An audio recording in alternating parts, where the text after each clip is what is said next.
On retrouve toujours dans les exposés que j'entends, dans des vidéos religieuses, notamment au Québec, etc., ce point aveugle qui fausse complètement l'analyse des textes,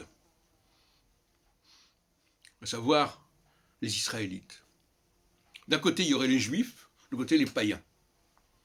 Les Israélites, ça n'existe pas. Les Israélites, c'est les Juifs. Israël, c'est les Juifs.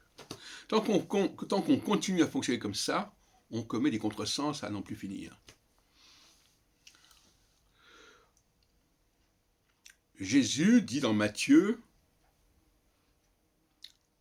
« Je ne suis pas venu pour les païens, mais pour les brebis perdues d'Israël. » Et lui, juif, Jésus, il est juif. Donc nous avons là trois entités. Les païens, les brebis perdues d'Israël et les juifs. Et Ézéchiel est le modèle de Jésus. Ézéchiel est un Judéen qui s'adresse aux Israélites. Jésus est un Judéen qui s'adresse aux Israélites. Bon. Donc c'est clair. Maintenant, je répète que le livre d'Ézéchiel est la clé absolue de tout le Nouveau Testament, y compris pour l'Apocalypse, où on retrouve le tétramorphe d'Ézéchiel, lion, bœuf, homme et aigle, au début de l'Apocalypse.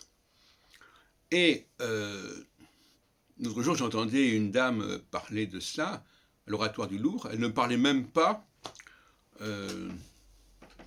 des rapports entre le tétramorphe et le zodiaque, par exemple.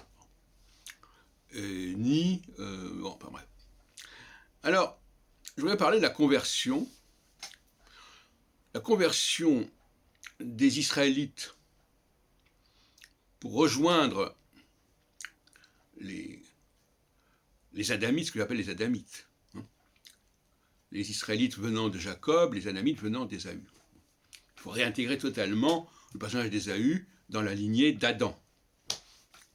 Alors là, c'est un contresens majeur aussi. Eh bien, la seule solution, pour moi, c'est le mariage des femmes chrétiennes, puisqu'on parle aujourd'hui des chrétiennes, avec des juifs. Parce qu'en fin de compte, la matrilinéarité, c'est encore une aberration totale au niveau des juifs. On n'est pas juif par la mère, on est juif par le père.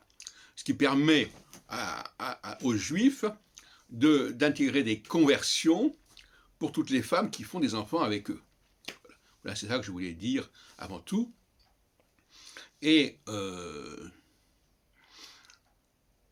le fait que Jésus ait tellement insisté sur le rassemblement des brebis perdues d'Israël montre bien, par l'absurde en quelque sorte, que son objet n'est pas d'intégrer la totalité de l'humanité dans le système. Ça va de soi. Mais évidemment, je comprends que quand on n'est pas dans un système, on veut y entrer, c'est normal. Alors on trouve des trucs, des astuces, on nous explique que Luc, par exemple, n'était pas juif, mais on oublie que la plupart des apôtres n'étaient pas juifs, qu'ils étaient galiléens.